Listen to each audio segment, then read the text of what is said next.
ఓం నమ శివాయ. శ్రీమాత్రే నమః. అందరికీ నమస్కారం అండి. మకర రాశి వారికి ఆగస్టు 11, 12, 13, 14, 15 తేదీలలో జరగబోయే తెలిస్తే ఖచ్చితంగా ఆశ్చర్యపోతారు. పట్టిందల్లా కూడా బంగారం అవుతుంది. అదృష్టం అనేది కలిసి రాబోతుంది. ఆ వివరాలు ఏంటో ఇప్పుడు ఈ వీడియోలో మనం వివరంగా తెలుసుకుందాం. వీడియో ఎక్కడ కూడా స్కిప్ చేయొద్దండి. చివరి వరకు చూస్తేనే అసలు మీకు ఎటువంటి అదృష్టం పట్టబోతుందని చెప్పి కూడా పూర్తిగా అర్థమవుతుంది. వీడియోలోకి వెళ్ళే ముందు మా చిన్న రిక్వెస్ట్ ఏంటంటే, ఇంతకుముందు మా ఛానల్ని మీరు సబ్స్క్రైబ్ చేసుకోకపోతే సబ్స్క్రైబ్ చేసుకోండి. అలాగే గంట సింబల్ని క్లిక్ చేయండి. అప్పుడే మా వీడియోస్ మీకు నోటిఫికేషన్లో వస్తాయి. అలాగే జై శ్రీరామ్ అని చెప్పి కామెంట్ చేయండి. మకర రాశి వారికి గతంలో చెప్పిన విషయాలు మీకు దాటి వచ్చిన కఠినమైన 7 నెలల ప్రయాణానికి అర్థం పడతాయి. అగ్ని పరీక్ష మిమ్మల్ని ఎలా తీర్చిదిద్దిందో మనం మాట్లాడుకుందాం. ఇప్పుడు ఆ కష్టాల మేఘాలు పూర్తిగా తొలగిపోయి మీ జీవితంలోని ఒక సరికొత్త ఉజ్వలమైన అధ్యాయం మొదలైంది. ఒక సుదీర్ఘమైన కఠినమైన శిక్షల తర్వాత అసలైన స్వేచ్ఛను, శక్తిని పొందిన యోధుడిలా మీరు ఇప్పుడు నిలబడ్డారు. కాబట్టి మకర రాశి వారి ఇప్పుడు మన వర్తమానం భవిష్యత్తు గురించి మాట్లాడుకుందాం. ఏలినాటి శని పెద్ద బండరాయిని పక్కకి నెట్టిన తర్వాత మీ జీవితం ఇప్పుడు ఎలా ఉండబోతుంది? మీకు అండగా నిలుస్తున్న శుభగ్రహాలు ఏంటి? మీరు ఎదుర్కొంటున్న ప్రస్తుత సవాళ్ళు ఏంటి? అన్నిటిని కూడా మించి మీ అద్భుతమైన లక్షణాలను ఉపయోగించి ఈ కొత్త జీవితాన్ని ఎలా స్వర్ణమయం చేసుకోవాలో వివరంగా మనస్ఫూర్తిగా చర్చిద్దాం. ఒక ఖైదీకి 7.5 శిక్ష పూర్తయ్యాక జైలు తలుపులు తెరుచుకున్నప్పుడు అప్పుడు కలిగే అనుభూతిని ఒకసారి ఊహించుకోండి. బయట ప్రపంచం, స్వచ్ఛమైన గాలి, స్వేచ్ఛ అనుభూతి ఇప్పుడు మీది. మీ రాష్ట్రాధిపతి అయిన శనిదేవుడు మిమ్మల్ని సుదీర్ఘకాలం పరీక్షించి శుద్ధి చేసి ఇప్పుడు మీ పైనుంచి పూర్తి అప్పగకు తప్పుకున్నాడు. ఆయన ఇప్పుడు మీ రాశి నుండి మీ 3వ ఇంట రాజశిలో సంచరిస్తున్నాడు. జ్యోతిష శాస్త్రంలో రాజ్యాధిపతి 3వ ఇంట్లో ఉండడం అనేది ఒక అసాధారణమైన అత్యంత శక్తివంతమైన యోగం. ఇది 3వ ఇల్లు దేనికి సంకేతం? ధైర్యానికి, పరాక్రమానికి, ప్రయత్నానికి, కమ్యూనికేషన్కి, మీ చేతులతో మీ తలరాతను మార్చుకునే శక్తికి సంకేతం. దీని అర్థం ఏమిటంటే, ఇన్నాళ్ళు విధి మిమ్మల్ని నడిపించింది. మీరు పరిస్థితులకు అనుకూలంగా సర్దుకుపోతొచ్చారు. కానీ ఇప్పుడు ఆట మారింది, నియమాలు మారాయి. ఇప్పుడు మీ చేతిలోని స్టీరింగ్ ఉంది. మీ జీవితాన్ని మీరు నచ్చిన దిశలో నడిపించే సంపూర్ణ అధికారం, దానికి కావలసిన ధైర్యాన్ని శనిదేవుడు మీకు వరంగా ఇస్తున్నాడు. మీ సహజ లక్షణాలు, పట్టుదల, క్రమశిక్షణ, కష్టపడి పనిచేసే తత్వానికి ఇప్పుడు ధైర్యం అనే ఆయుధం తోడైంది. ఇన్నాళ్ళ మీలో ఒక మూలన దాక్కున్న సింహం ఇప్పుడు గర్జించడానికి సిద్ధంగా ఉంది. మీరు ఎప్పటి నుంచో మొదలు పెట్టాలనుకుని భయంతోనూ సందేహంతోనూ ఆగిపోయిన పనులు ఏమన్నా ఉన్నాయా? సొంతంగా వ్యాపారం పెట్టాలనుకుంటున్నారా? కొత్త కోర్సులు నేర్చుకోవాలనుకుంటున్నారా? మీ అభిప్రాయాన్ని ధైర్యంగా నలుగురిలో చెప్పాలనుకుంటున్నారా? అయితే ఇదే సరైన సమయం. మీ మాటలకి ఇప్పుడు ఒక బలం, ఒక విలువ వస్తాయి. మాట్లాడితే ప్రజలు వింటారు. మార్కెటింగ్, రాజకీయాలు, రచన, బోధన, కౌన్సిలింగ్ వంటి రంగాల్లో ఉన్నవారికి ఇది అద్భుతమైన కాలం. మీ ప్రయత్నానికి ఇది అదృష్టం కూడా తోడవుతుంది. మీరు వేసే ప్రతి అడుగు మీ విజయానికి పునాది అవుతుంది. నేను చేయగలను అనే నమ్మకాన్ని ఇచ్చిన ఆయుధం లేదు. ఆ నమ్మకాన్ని మీకు ఇప్పుడు శనిదేవుడు ప్రసాదిస్తున్నాడు.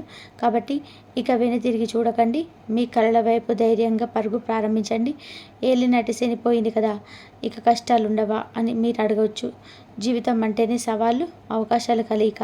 పెద్ద తుఫాను వెళ్ళిపోయింది, చిన్న చిన్న గాలివానలు వస్తూనే ఉంటాయి. అయితే ఇప్పుడు తేడా ఏంటంటే, ఈ గాలివానలను ఎదుర్కొనే శక్తి, తెలివి మీ దగ్గర పుష్కలంగా ఉన్నాయి. ప్రస్తుతం మీరు ఎదుర్కొంటున్న ఒక ముఖ్యమైన సవాలు మీ 2వ ఇంట్లో రాహువు, 8వ ఇంట్లో కేతువు ఉండడం. 2వ ఇల్లు ధనాన్ని, కుటుంబాన్ని, మీ మాటను సూచిస్తుంది. ఇక్కడ రాహు ఉండడం వలన డబ్బు సంపాదించాలని విపరీతమైన ఆశ, తపన మీలో కలుగుతాయి. ఇది మంచిదే. కానీ రాహువు మాయాగ్రహం, సులువైన మార్గాలలోని షార్ట్కట్లో డబ్బులు సంపాదించాలని ఆలోచన కలిగిస్తాడు. దయచేసి ఆ ఉచ్చులో పడకండి. మీ మకర రాశి సహజ గుణమైన కష్టపడి సంపాదించడానికి కట్టుబడి ఉండండి. లేకపోతే వచ్చిన డబ్బు వచ్చినట్టే మాయమైపోతుంది. అలాగే రాహువు ప్రభావం వల్ల మీ మాట చాలా పదునుగా, కఠినంగా మారవచ్చు. మీరు సరదాగా అన్న మాట కూడా అవతల వారిని తీవ్రంగా గాయపరచవచ్చు. దీనివల్ల కుటుంబంలో, ముఖ్యంగా మీ భాగస్వామితో అనవసరమైన గొడవలు, అపార్థాలు తలెత్తుతాయి. కాబట్టి మాట్లాడే ముందు ఒక క్షణం ఆలోచించండి. తక్కువ మాట్లాడు, ఎక్కువ విను అనే సూత్రం ఇప్పుడు మీకు బాగా సహాయపడుతుంది. ఇక 8వ ఇంట్లో ఉన్న కేతువు నీకు లోతైన ఆధ్యాత్మిక చింతను, జీవితం ఒక అర్థం తెలుసుకోవాలని తపన కలిగిస్తాడు. ఇది మంచిదే అయినా కొన్నిసార్లు మిమ్మల్ని ఒంటరిగా, ప్రతి దాని నుంచి విరక్తి చెందేలాగా భావించేలా చేస్తాడు. ఆకస్మిక సంఘటనలు, ఊహించని మార్పులు మీ జీవితంలో చోటు చేసుకోవచ్చు. వారసత్వ ఆస్తుల విషయంలో కొన్ని ఇబ్బందులు రావచ్చు. ఆరోగ్యం విషయంలో ముఖ్యంగా గుర్తించడానికి కష్టంగా ఉండే ఆరోగ్య సమస్యల పట్ల జాగ్రత్త అవసరం. కేతువు మిమ్మల్ని లౌకిక ప్రపంచం నుంచి కాస్త దూరం చేసి మీ అంతరంగంలోకి తొంగి చూసేలా చేస్తాడు. ఇది మిమ్మల్ని అర్థం చేసుకోవడానికి ఒక గొప్ప అవకాశం. ధ్యానం, యోగా వంటివి చేయడం ద్వారా ఈ శక్తిని మీరు సానుకూలంగా మార్చుకోవచ్చు. మరొక సవాలు మీ 7వ ఇంట్లో అంటే వివాహం, భాగస్వామ్యానికి సంబంధించిన స్థానంలో శూన్యుడు వక్రబుద్ధి ఉండడం, సూర్యుడు ఇక్కడ ఉండడం వల్ల మీ భాగస్వామి లేదా వ్యాపార భాగస్వామితో అహంకారణంగా గొడవలు రావచ్చు. నేనే గొప్ప, నా మాట నెగ్గాలనే ధోరణి పెరుగుతుంది. దీనికి తోడు వక్రబుద్ధుడు కమ్యూనికేషన్ గ్యాపులను, అపార్థాలను సృష్టిస్తాడు. పాత గొడవలు మరి తెరపైకి రావచ్చు. కాబట్టి ఈ సమయంలో మీ బంధాల్లో చాలా ఓపికగా అర్థం చేసుకుని వ్యవహరించండి. ఇది మీ నాయకత్వాన్ని పరీక్షించే సమయం కాదు, మీ ప్రేమను, సహనాన్ని ప్రదర్శించాల్సిన సమయం. సవాళ్ళున్నట్లే మీకు అండగా నిలిచే అద్భుతమైన శుభగ్రహాలు కూడా ఉన్నాయి. మీ 9వ ఇంట్లో అంటే భాగ్యస్థానంలో కుజుడు సంచరిస్తున్నాడు. కుజుడు అంటే శక్తి, ధైర్యం, కార్యసాధకు ప్రతీక. భాగ్యస్థానంలో కుజుడు ఉండడం వల్ల మీ అదృష్టం మీ ప్రయత్నానికి ముడిపడి ఉంటుంది. మీరు ఎంత కష్టపడితే అదృష్టం అంతగా మిమ్మల్ని వరిస్తుంది. ప్రయత్నం నాది, ఫలితం దైవాధీనమని కూర్చోవద్దు. నా ప్రయత్నమే దైవాన్ని నా వైపు తిప్పుకుంటుందని నమ్మండి.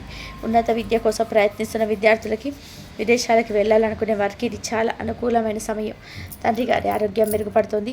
ఆయన నుండి మీకు మద్దతు లభిస్తుంది. ఇక మీ 6వ ఇంట్లో ఉన్న గురువు శుక్రుడు ఒక రకంగా సవాలుగా ఉన్న మరో రకంగా మేలు కూడా చేస్తాడు. గురువు ఇక్కడ ఉండడం వలన మీ శత్రువులను తెలివితో, వ్యూహంతో జయించగలుగుతారు. కోర్టు కేసులు ఏవైనా ఉంటే అవి మీకు అనుకూలంగా మారే అవకాశాలున్నాయి. ఉద్యోగంలో మీ పోటీదారులను అధిగమించే ముందుకు వెలుగుతారు. శుక్రుడు ఉండడం వలన మీరు రుణాలు తీసుకున్న వాటిని తెలివిగా ఉపయోగించి లాభాలు గడపగలుగుతారు. అంటే ఈ గ్రహాలు మిమ్మల్ని సమస్యల్లోకి నెట్టిన వాటి నుంచి బయటపడే మార్గాన్ని, తెలివిని కూడా అవే ప్రసాదిస్తున్నాయి. ఇది మీ మేనేజ్మెంట్ స్కిల్స్ పెంచడానికి ఒక శిక్షణ కార్యక్రమం లాంటిది. మకర రాశి మిత్రమా, ఇప్పుడు ఒకసారి మీ పరిస్థితిని సంపూర్ణంగా చూడండి. మిమ్మల్ని బంధించిన ఏలినాటి శని సంఖ్యలు తెగిపోయాయి. మీ చేతిలో ధైర్యం అనే ఖడ్గాన్ని శనిదేవుడు పెట్టాడు. మీ ప్రయత్నాన్ని అదృష్టంగా మార్చే శక్తి కుజుడిస్తున్నాడు. అయితే మీ మాటను, మీ డబ్బును జాగ్రత్తగా వాడుకోమని రాహు హెచ్చరిస్తున్నాడు. మీ బంధాల్లో అహంని పక్కబెట్టమని సూర్యుడు సూచిస్తున్నాడు. జీవితంలో లోటైన అర్థాన్ని తెలుసుకోమని కేతు ప్రోత్సహిస్తున్నాడు. మీ నిర్వహణ సామర్థ్యాన్ని పెంచుకోమని గురువు శిక్షణ ఇస్తున్నాడు. ఇప్పుడు మీరు బాధ్యతలు కారు, మీ భవిష్యత్తుకు మీరే నిర్మాతలు. మీరు ఒక ఆర్కిటెక్ట్. మీ జీవితం అనే భవనానికి మీరే ప్లాన్ గీసుకోవాలి. పునాది మీ సహజ లక్షణమైన పట్టుదల, సహనం, క్రమశిక్షణ. స్తంభాలు మీ ధైర్యం, పరాక్రమం. సిమెంట్ మీ కఠోర శ్రమ. డిజైన్ మీ సృజనాత్మకత. భవనాన్ని నిర్వహించే క్రమంలో చిన్న చిన్న ఆటంకాలు రావచ్చు. వీటి మీ తెలివితో, వ్యూహంతో అధిగమించాలి. మీరు ఒక పర్వతం లాంటి వారని మొదట చెప్పాను. ఎల్నాటి శని అని సుదీర్ఘమైన తోడు మిమ్మల్ని ఏమీ చేయలేకపోయాయి. ఇప్పుడు మీ మీద వసంత ఋతువు యొక్క చల్లని గాలి వీస్తుంది. మీ పర్వతం మీద కొత్త చిగుళ్ళు తొడుగుతున్నాయి. అందమైన పూలు పూస్తున్నాయి. మీ కష్టానికి ఫలితం దక్కే రోజు వచ్చాయి. మీ సామర్థ్యాన్ని ప్రపంచానికి చూపించే సమయం ఆసన్నమైంది. ఇక ఆలస్యం చేయకండి. మీలో నిద్రాణంగా ఉన్న శక్తిని మేల్కొల్పండి. ఒక లక్ష్యాన్ని నిర్దేశించుకోండి. దాని వైపు నిర్భయంగా, నిర్విణానంగా ప్రయాణించండి. ఈ విశ్వం మొత్తం మీకు అండగా నిలబడడానికి సిద్ధంగా ఉంది. విజయం మీ పాదాక్రాంతం కావడం తథ్యం. మీకు అంతా శుభం కలుగుగాక. రాబోయే 4 రోజులు అంటే ఆగస్టు 13, 14, 15, 16 తేదీలలో మీ జీవితంలో ముఖ్యమైన సంఘటన, ఆలోచనకు వేదిక కానున్నాయి. మీ రాశ్యాధిపతి శనిదేవుడు మీకు సహనాన్ని, పట్టుదలని బహుమతిగా ఇచ్చాడు. ఈ గ్రహ సంచారాలు మిమ్మల్ని కాస్త పరీక్షించిన మీలోని ఆ అద్భుతమైన శక్తి, వివేకాన్ని బయటకు తీసుకురావడానికి అని గుర్తుపెట్టుకోండి. ఇప్పుడు రాబోయే 4 రోజుల గురించి తెలుసుకుందాం. ఆగస్టు 13 ఈరోజు మీ గ్రహస్థితులు, ముఖ్యంగా మీ చంద్రుడు మీ సొంత రాశిలోని అంటే మీ జన్మరాశిలోని సంచరిస్తున్నాడు. చంద్రుడు మన మనస్సుకారుడు. కాబట్టి ఈరోజు మీ దృష్టిని మీ పైన ఉంటుంది. మీ ఆలోచనలు, మీ భావోద్వేగాలు, మీ ఆరోగ్యం, మీ వ్యక్తిగత ఎదుగుదల ఇలా అన్నీ మీ చుట్టూ తిరుగుతాయి. ఇవి మిమ్మల్ని అర్థం చేసుకోవడానికి, మీ బలాలు, బలహీనతలను విశ్లేషించుకోవడానికి ఒక చక్కటి అవకాశం. ఈ సమయంలో మీరు కొంచెం ఎక్కువగా భావోద్వేగానికి లోనవ్వచ్చు. చిన్న విషయాలకి సున్నితంగా స్పందించవచ్చు. కానీ ఇది బలహీనత కాదు. మిమ్మల్ని మీరు లోతుగా తెలుసుకుంటానడానికి ఇది ఒక సంకేతం. కాబట్టి కుటుంబ జీవితం, వివాహ బంధం విషయానికి వస్తే మీ 7వ ఇంట్లో సూర్యుడు వక్రగతిలో ఉన్న బుధుడు ఉండడం వలన మీ భాగస్వామితో లేదా కుటుంబ సభ్యులతో కమ్యూనికేషన్ విషయంలో కొన్ని అపార్థాలు తలెత్తే అవకాశం ఉంది. మీరు చెప్పేది ఒకటి, వారు అర్థం చేసుకునేది మరొకటి కావచ్చు. ముఖ్యంగా మీ మాటల్లో కొంచెం అహం లేదా అధికారణ ధోరణి కనిపించే ప్రమాదం ఉంది. దయచేసి ఈరోజు మీ ప్రియమైన వారితో మాట్లాడేటప్పుడు చాలా ఓపికగా, ప్రేమగా వ్యవహరించండి. పాత గొడవలను మరీ తవ్వకండి. భాగస్వామి ఆరోగ్యం పట్ల కూడా కొంచెం శ్రద్ధ చూపించడం మంచిది. ఇది గొడవ పడే సమయం కాదు, ఒకరికొకరు అండగా నిలవాల్సిన సమయం. ఉద్యోగస్తులకి ఈ కాలం కొంచెం సవాలుగా ఉంటుంది. మీ 6వ ఇంట్లో గురువు శుక్రుడు ఉండడం వలన మీ పని వాతావరణంలో కొన్ని ఇబ్బందులు, పోటీ లేదా శత్రువులు పెరిగే అవకాశం ఉంది. మీ సహోద్యోగులతో వ్యవహరించేటప్పుడు జాగ్రత్తగా ఉండండి. మీ విజయాలను చూసి అసూయపడే వాళ్ళు ఉండొచ్చు. అయితే ఇదే సమయంలో మీ 9వ ఇంట్లోనూ కుజుడు మీ అదృష్టాన్ని, ధైర్యాన్ని ఇస్తున్నాడు. పై అధికారుల మద్దతు మీకు లభిస్తుంది. కాబట్టి అనవసరమైన వాదనలకు పోకుండా మీ పనిని మీ నిశ్శబ్దంగా, శ్రద్ధగా చేసుకుంటూ వెళ్ళండి. మీ కష్టానికి గుర్తింపు లభిస్తుంది. వ్యాపారస్తులకు భాగస్వామ్య వ్యాపారాల్లో చాలా జాగ్రత్తగా ఉండాలి. భాగస్వామ్యతో పారదర్శకంగా ఉండండి. ప్రతి విషయాన్ని స్పష్టంగా మాట్లాడండి. ఒప్పందాల విషయంలో తొందరపడద్దు. బుధుడు వక్రించడం వల్ల డాక్యుమెంటేషన్లో తప్పులు దొరికే అవకాశం ఉంది. కాబట్టి ప్రతిదాన్ని కూడా 2 సార్లు సరిచూసుకోండి. ఆర్థికంగా మీ 2వ ఇంట్లో రాహు ఉండడం వల్ల డబ్బు విషయంలో మీ ఆలోచనలు అసాధారణంగా ఉంటాయి. డబ్బు సంపాదించాలని తపన పెరుగుతుంది. అయితే 2 రోజులు చంద్రుడు మీ రాశిలో ఉండడం వల్ల మీ ఖర్చులు కూడా మీ వ్యక్తిగత అవసరాలు, ఆరోగ్యం, సౌకర్యాల మీద ఎక్కువగా ఉంటాయి. డబ్బు వస్తున్నా నిలబడడం కష్టం అనిపించవచ్చు. పొదుపుపై దృష్టి పెట్టండి. ఎవరికి అప్పు ఇవ్వద్దు, తీసుకోవద్దు. ఆరోగ్యం విషయంలో చంద్రుడు మీ రాశిలో ఉండడం వల్ల మానసిక ఒత్తిడి, ఆందోళన కొంచెం ఎక్కువగా ఉంటాయి. తలనొప్పి, నిద్రలేమి వంటి సమస్యలే రావచ్చు. 8వ ఇంట్లో కోయిత ఉండడం వల్ల పాత ఆరోగ్య సమస్యలు బయటపడవచ్చు లేదా ఆకస్మికంగా చిన్న చిన్న అనారోగ్యాలు కావచ్చు. ధ్యానం, యోగా వంటి చేయడం ద్వారా మనసును ప్రశాంతంగా ఉంచుకోవడానికి ప్రయత్నించండి. విద్యార్థులకి జన్మరాశిలో ఏకాగ్రత పెరుగుతుంది. మనసు చంచలంగా ఉంటుంది. కానీ 9వ ఇంట్లో మనకు మళ్ళీ విద్యపై వచ్చి కష్టపడి చదివితే మంచి ఫలితాలు వస్తాయి. ప్రేమలో ఉన్నరికి చాలా సున్నితమైన సమయం. మీ భాగస్వామితో అబద్ధాలు పెరిగే అవకాశం ఉంది. భావోద్వేగాలను అదుపులో ఉంచుకోండి. నెమ్మదిగా మాట్లాడుకోవడం నేర్చుకోండి. మీ ప్రేమను అనుమానించకండి. ఒకరినొకరు సమయం ఇవ్వండి. శనివారం మీ రాశి రోజు కాబట్టి కాస్త ఆలస్యం, జాప్యం జరగవచ్చు. సహనంతో ఉండండి. నిరాశపడకండి. మీ పట్టుదల మీ విజయాన్ని అందిస్తుంది. ఆగస్టు 10 ఆదివారం రోజు మీ పరిస్థితుల్లో ముఖ్యమైన మార్పు వస్తుంది. చంద్రుడు మీ రాశి నుండి 2వ ఇంట్లోకి అంటే ధన, కుటుంబ స్థానంలోకి ప్రవేశిస్తాడు. అక్కడ ఇప్పటికే ఉన్న రాహుతో చంద్రుడు కలవబోతున్నాడు.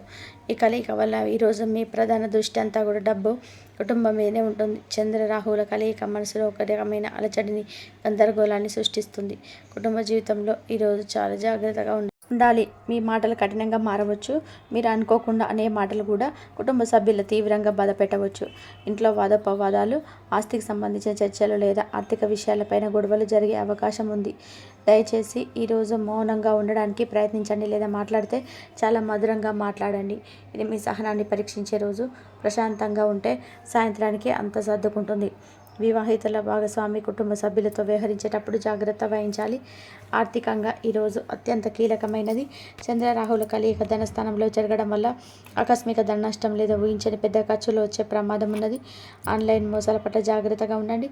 ఎవరికి డబ్బు అప్పుగా ఇవ్వకండి. పెట్టుబడులు పెట్టడానికి ఇది అసలు మంచి రోజు కాదు. డబ్బుకు సంబంధించిన ఏ నిర్ణయం తీసుకున్నా 1-2 రోజులు వాయిదా వేయడం ఉత్తమం. మీ మాట తీరు వల్ల కూడా ఆర్థికంగా నష్టపోయే అవకాశం ఉంది. కాబట్టి వ్యాపారస్తులు డీల్స్ మాట్లాడేటప్పుడు జాగ్రత్త. ఉద్యోగస్తులకి కుటుంబంలో లేదా ఆర్థికంగా ఒత్తిడి మీకు ప్రభావం చూపించకుండా చూసుకోండి. పని ప్రదేశంలో ప్రశాంతంగా ఉండడానికి ప్రయత్నించండి. వ్యాపారస్తులకి డబ్బు లావాదేవీల విషయంలో స్పష్టత అవసరం. ఎవరిని గుడ్డిగా నమ్మద్దు. ఆరోగ్య విషయంలో వస్తే ఈరోజు ఆహార విషయంలో జాగ్రత్త తీసుకోవాలి. ఫుడ్ పాయిజనింగ్, కడుపుకు సంబంధించిన సమస్యలు రావచ్చు. కంటికి సంబంధించిన సమస్యలు కూడా ఇబ్బంది పెట్టవచ్చు. బయటి ఆహారానికి, చల్లని పానీయాలకు దూరంగా ఉండండి. విద్యార్థులకి కుటుంబంలో ఉన్న వాతావరణం వారి చదువుపైన ప్రభావం చూపుతుంది. ఏకాగ్రత దెబ్బతింటుంది. స్నేహితులతో కలిసి బయటకు వెళ్ళి సమయాన్ని వృధా చేయకండి. ప్రేమికులకు ఈరోజు డబ్బు లేదా కుటుంబ విషయాల్లో మీ ఇద్దరి మధ్య ఉన్న గొడవలు రావచ్చు. ఒకరి ఆర్థిక పరిస్థితి మరొకరిని అర్థం చేసుకుని మద్దతుగా నిలబడాలి. అనుమానాలకు తావివ్వకండి. ఆగస్టు మీకు 14, 15, 16 తేదీలలో ఈ విధంగా అయితే ఉంటుంది. మీ జీవితంలోని ముఖ్యమైన విషయాలపై దృష్టి పెట్టడానికి మీకు వాటి సర్దిద్దుకోవడానికి వచ్చిన ఒక గొప్ప అవకాశం. భయపడకుండా ఈ రోజున మీకు అనుకూలంగా ఎలా మార్చుకోవాలో చూద్దాం. ఈరోజు మీ పూర్తి ధ్యాస మీ భాగస్వామ్యాల మీద ఉంటుంది. అది మీ జీవిత భాగస్వామి కావచ్చు లేదా వ్యాపార భాగస్వామి కావచ్చు. వారితో మాట్లాడేటప్పుడు మీ మాటల్లో స్పష్టత చాలా ముఖ్యం. కొన్నిసార్లు మీరు చెప్పాలనుకున్నది ఒకటి, అవతల వారు అర్థం చేసుకున్నది మరొకటి కావచ్చు. దీనివల్ల చిన్న చిన్న అపార్థాలు వచ్చే అవకాశం ఉంది. అందుకే ఏ విషయం గురించి అయినా ప్రశాంతంగా, ప్రేమగా మాట్లాడండి. ముఖ్యంగా వివాహం చేసుకున్నవారు మీ భాగస్వామికి సమయం కేటాయించి వారి మనసులోని మాటను వినడానికి ప్రయత్నించండి. వ్యాపారస్తులు ఈరోజు కొత్త ఒప్పందాలు చేసుకునే ముందు తొందరపడకండి. పాత పత్రాలను ఒప్పందాలను ఒకసారి మళ్ళీ సరిచూసుకోవడం చాలా ముఖ్యం. మీ మాట తీరు, ప్రవర్తనే ఈరోజు మీ సంబంధాలను మెరుగుపెడుతుంది. ఇక ఉద్యోగస్తులకి మీ పని ప్రదేశంలో వాతావరణం సానుకూలంగా ఉంటుంది. మీతో పనిచేసే వారి సహకారం మీకు లభిస్తుంది. రోజు చేసే పనిలో ఒక కొత్త ఉత్సాహాన్ని, ఆనందాన్ని వెతుక్కోవడానికి ప్రయత్నించండి. మీ మనసు ఎక్కువగా డబ్బు, కుటుంబ విషయాల మీద ఉంటుంది. మీరు చేసే కష్టానికి తగిన ప్రతిఫలం ఎలా సంపాదించాలనే ఆలోచన మిమ్మల్ని నడిపిస్తుంది. మీ మాటలతోనే కుటుంబ సంతోషాన్ని, ఆర్థికంగా స్థిరత్వాన్ని తీసుకురాగలరు. ఖర్చుల విషయంలో కాస్త జాగ్రత్తగా ఉండండి. అనవసరమైన వాటికి డబ్బులు పెట్టవద్దు. ఈరోజు మీ కష్టానికి, తెలివికి పరీక్ష లాంటిది. మీలో ఏదో సాధించాలనే తపన, ధైర్యం రెట్టింపు అవుతాయి. ఇప్పటి వరకు చేయడానికి భయపడిన పనులన్నీ కూడా ఈరోజు ధైర్యంగా ముందుకెళ్తారు. మీలో ఒక తెలివైన శక్తి వస్తుంది. కానీ గుర్తుపెట్టుకోండి, ఈ శక్తిని సరైన దారిలో పెట్టాలి. మీ తోబుట్టువులతో లేదా దగ్గర స్నేహితులతో మాట్లాడేటప్పుడు కాస్త ఓపికగా ఉండడం మంచిది. విద్యార్థులకి ఈరోజు చాలా శక్తివంతమైనది. మీ చదువులో కొత్త విషయాలు నేర్చుకోవడానికి ఆసక్తి పెరుగుతుంది. కేవలం బట్టి పట్టకుండా సబ్జెక్టును లోతుగా అర్థం చేసుకోవడానికి ప్రయత్నించండి. గురువులతో లేదా తండ్రితో బాధనకు దిగకుండా వారి సలహాలను స్వీకరించండి. ఇది మిమ్మల్ని ఉన్నత స్థాయికి తీసుకెళ్తుంది. ప్రేమలో ఉన్న వారికి ఈరోజు కమ్యూనికేషన్ చాలా ముఖ్యం. మీ మధ్య ఉన్న బంధాన్ని బలపరచుకోవడానికి ఇది సరైన సమయం. ఒకరినొకరు అర్థం చేసుకోవడానికి ప్రయత్నించండి. ఆరోగ్యం విషయంలో చిన్న చిన్న జాగ్రత్తలు అవసరం. ముఖ్యంగా ఆహారపు అలవాట్లపై శ్రద్ధ పెట్టండి. మొత్తం మీద ఈరోజు మీకు చాలా విషయాలను నేర్పిస్తుంది. మీ సంబంధాలను, మీ పనులను, మీ నమ్మకాలను ఒక కొత్త దృష్టితో చూసే అవకాశాన్ని మీకు గ్రహాలు ఇస్తున్నాయి. ధైర్యంగా ఉండండి. ప్రశాంతంగా ఆలోచించండి. విజయం తప్పకుండా మీదే అవుతుంది. మొత్తం మీద చూస్తే మకర రాశి వారికి ఈ 4 రోజులు మిశ్రమ ఫలితాలు ఇస్తున్నాయి. శుక్ర, శనివారాలు ఆత్మ పరిశీలనకు, పనిలో పట్టుదలను చూపడానికి అనుకూలంగా ఉంటే, ఆదివారం మాత్రం కుటుంబ, ఆర్థిక విషయాల్లో చాలా జాగ్రత్తగా, ఓపికగా ఉండాల్సిన రోజు. సవాళ్లు వస్తున్నాయి అంటే మీరు మరింత బలవంతులు కాబోతున్నారని అర్థం. మీలో సహజమైన క్రమశిక్షణ, కార్యదీక్షతో మీరు ఎలాంటి సమస్యనైనా అధిగమించగలరు. ధైర్యంగా ముందడుగు వేయండి. ప్రతి అనుభవం ఒక పాఠమే అని గుర్తుపెట్టుకోండి. అంతా మంచే జరుగుతుంది. మకర రాశి వారు, ఈ గ్రహాల ప్రభావం మన మీద ఉన్నప్పుడు భయపడాల్సిన పని లేదు. మన పెద్దలు కొన్ని చిన్న చిన్న జాగ్రత్తలు, పరిహారాలు చెప్పారు. వాటిని శ్రద్ధగా పాటిస్తే ఎలాంటి కష్టమైన ధైర్యంగా ఎదుర్కోవచ్చు. ఇది మీకోసమే. చాలా తేలికమైన మాటల్లో చెప్తాను వినండి. మొదటిగా మీ రాశికి అధిపతి శనిదేవుడు కాబట్టి ఆయన ప్రసన్నంగా ఉంచుకుంటే చాలు. సగం కష్టాలు తీరినట్టే. ప్రతి శనివారం మీ దగ్గరలో ఉన్న ఆంజనేయ స్వామి గుడికి వెళ్ళి ప్రదక్షిణలు చేయండి. వీలైతే కాస్త నువ్వుల నూనెతో దీపం పెట్టండి. అలాగే మీ కళ్ళ ముందు కనిపించే ఎవరైనా ముసలి వాళ్ళకి, కష్టాల్లో ఉన్న వారికి మీకు తోచినంత, అంటే ఒక పండైనా సరే సహాయం చేయండి. ఇది శనిదేవుడికి అత్యంత ప్రీతికరమైన పని. దీనివల్ల మీ పనిలో వచ్చే ఆటంకాలు, ఆలస్యాలు తగ్గుతాయి. ఇక మీ మనసు మీద ఉన్న ఒత్తిడి, ఆందోళన తగ్గాలంటే ప్రతిరోజు శివుని తలుచుకొని ఓం నమః శివాయ అని ఒక 10 సార్లు అనుకోండి. మనసు చాలా తేలిక పడుతుంది. ఇక రెండో ముఖ్యమైన విషయం, ఆదివారం రోజు చంద్రుడు రాహువు ధనస్థానంలో కలుస్తున్నారు కదా. దానివల్ల మాటలు, డబ్బు విషయంలో జాగ్రత్తగా ఉండాలి. దీనికి చాలా సులువైన పరిహారం ఉంది. ఆ రోజు మీ నోటికి ఒక తాళం వేసుకోండి. అంటే వీలైనంత తక్కువగా మాట్లాడండి. మాట్లాడాల్సి వస్తే తేనెల తీయగా మాట్లాడండి. ఎట్టి పరిస్థితుల్లోనూ కఠినమైన మాటలు వాడొద్దు. రాహు ప్రభావం తగ్గాలంటే దుర్గాదేవి ఆరాధన అద్భుతంగా పనిచేస్తుంది. ఉదయాన్నే స్నానం చేశాక దుర్గాదేవి ఫోటో ముందు నిలబడి మీకు వచ్చిన చిన్న ప్రార్థన చేసుకోండి. లేదా యూట్యూబ్లో దుర్గా సప్తశతి అని పెట్టి వినండి చాలు. ఆ తల్లి కర్ణ మీ కుటుంబంలో శాంతి నింపుతుంది. అనుకోని ఖర్చుల నుంచి మీకు మళ్ళీ కాపాడుతుంది. అలాగే వినాయకుడిని తలుచుకుంటే కేతు వల్ల వచ్చే ఆకస్మిక ఇబ్బందులు తొలగిపోతాయి. చివరిగా కొన్ని ప్రతిరోజు చేసుకోవాల్సిన పనులు చెప్తాను. ప్రతిరోజు ఉదయాన్నే శివుడికి ఒక చెంబడు నీళ్లు సమర్పించడం వల్ల మీలో ఆత్మవిశ్వాసం పెరుగుతుంది. మీ భాగస్వామితో బంధం కూడా బలపడుతుంది. అలాగే వీలైతే ఒక కాకికి లేదా వీకొక మీకు చేతితో ఒక రొట్టె ముక్కను, బిస్కెట్ తినబెట్టండి. ఈ చిన్న పనులు గ్రహాలకు శాంతిని కలిగిస్తాయి. గుర్తుంచుకోండి, ఈ పరిహారాలన్నీ భయపడడానికి కాదు, మన చేతిలో మన జీవితాన్ని మరింత సానుకూలంగా, అందంగా మార్చుకోవడానికి ఉన్న చిన్న చిన్న ఉపాయాలు మాత్రమే. ఈరోజు పట్టుదల, కష్టపడే తత్వం మీకు అసలైన రక్ష. ధైర్యంగా ఉండండి, అంతా మంచి జరుగుతుంది. చూశారు కదండి. ఈ వీడియో కనుక మీకు నచ్చినట్లయితే ప్లీజ్ లైక్ చేసి మీ ఫ్రెండ్స్కి షేర్ చేయండి. అలాగే జై శ్రీరామ్ అని చెప్పి కామెంట్ చేయండి. అలాగే మా కొత్త వీడియోస్ మీకు వెంటనే చేరాలి అంటే మా ఛానల్ని సబ్స్క్రైబ్ చేసుకోండి.